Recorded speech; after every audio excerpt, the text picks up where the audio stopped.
भैया हम भोजपुरी सिंगर संदीप राजा आप सबके बीच में शंकर स्टूडियो के माध्यम से रोहित गणेश ऑफिशियल म्यूजिक पे गाना जात बा हमार, और आप सब ज़्यादा से ज़्यादा प्यार और आशीर्वाद दी। तो देखिए एगो मेहरारू है भैया अपने सखी से का कहती है, अपने सैया जी के बात बताओ थे हो। कहती है हम हूँ अपने राजा जी के बहुत दुलारी,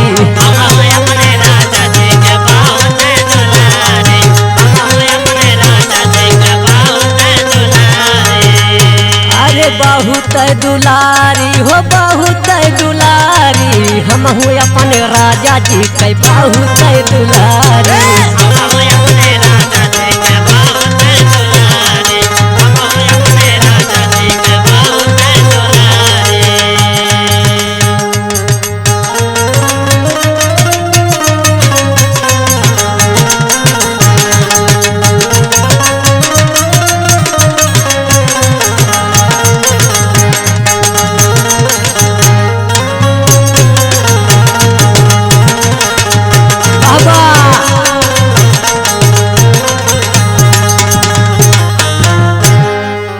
अरे सासू कहेली बाहु अंगना बहारो, अरे सासू कहेली बाहु अंगना बहारो, अरे सैया जी कहे न धाना बाड़ी सुकुआरी, हम हूँ अपने राजा जी के बहुत दुलारी।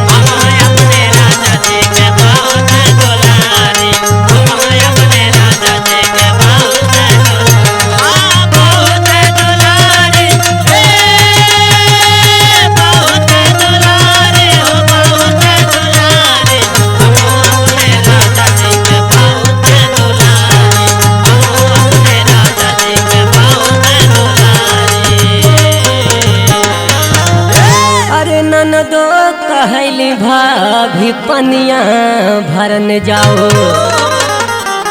अरे ननदो कहली भाभी पनिया भरन जाओ, अरे सैया जी कहे न धनु मारी कई बारी, हम हूँ अपने राजा जी के बहुत दुलारी।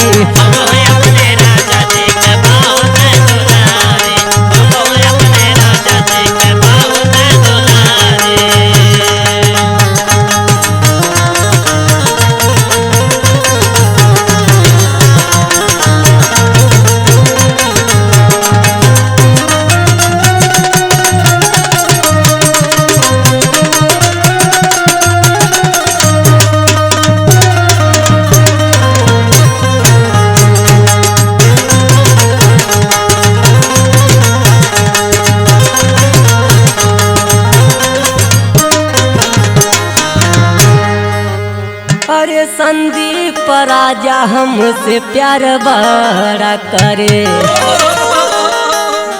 अरे संदीप राजा हमसे प्यार बड़ा करे,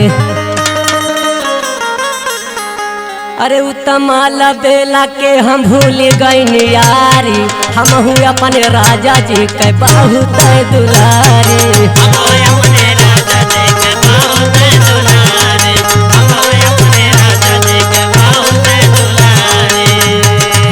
बहुत दुलारी हो बहुत दुलारी, हम हूँ अपने पिया जी के बहुत दुलारी।